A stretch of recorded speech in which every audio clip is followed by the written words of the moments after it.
এ পর্যায়ে বক্তব্য রাখার জন্য অনুরোধ জানাচ্ছি শায়েখে চরমোনাই মুফতি সৈয়দ ফয়জুল করিমকে, সিনিয়র নায়েবে আমির, ইসলামী আন্দোলন বাংলাদেশ।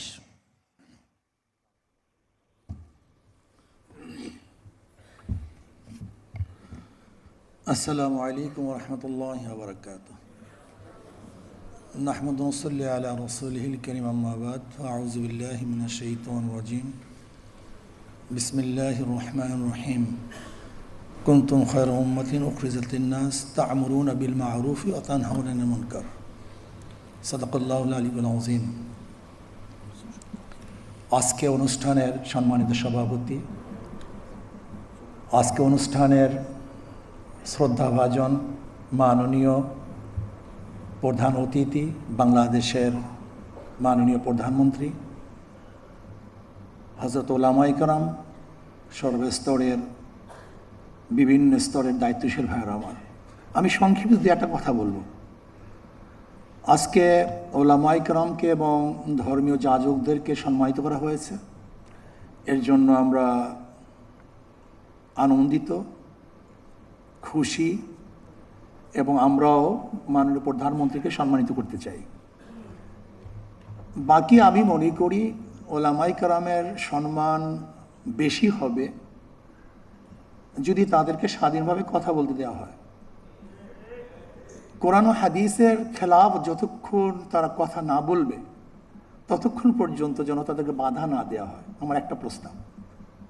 নাম্বার 2, আজকে একজন ইমামকে দেখা যায় সভাপতি সাহেব সালাম না দেওয়ার কারণে তাকে বিদায় দিয়ে দেয়, এটা সম্মানিত না করার কারণে তাকে বরখাস্ত করে, হয়তো বাজারটা ঠিক মতো মুয়াজ্জিন সাহেব, সেক্রেটারি সাহেবের বাড়ি পৌঁছানো না কারণে তাকে বরখাস্ত করে দেয়। আমি আজকে আমার প্রধানমন্ত্রীকে অনুরোধ করব, একটা নির্দিষ্ট নীতিমালা থাকা চাই যে কোন কারণে তাকে বরখাস্ত করা হবে। মাশাআল্লাহ, আলহামদুলিল্লাহ, জাযাকাল্লাহ। কেন বরখাস্ত করা হবে?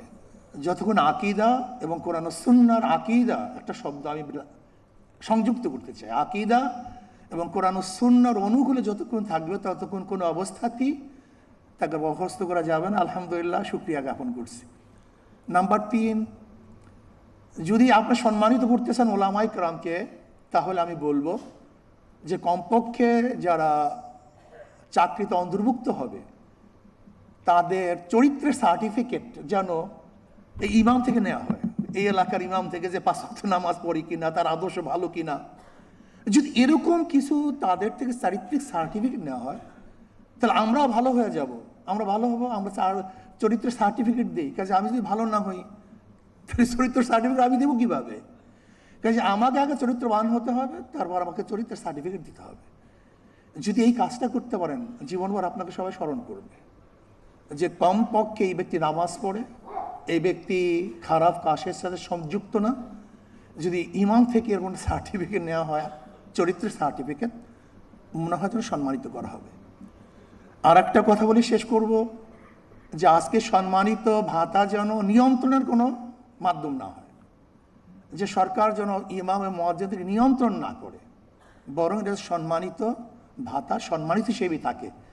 যদি ভাতাকে নিয়ন্ত্রণের মাধ্যম করা হয় তাহলে কিন্তু এটা হিতে বিপরীত হবে।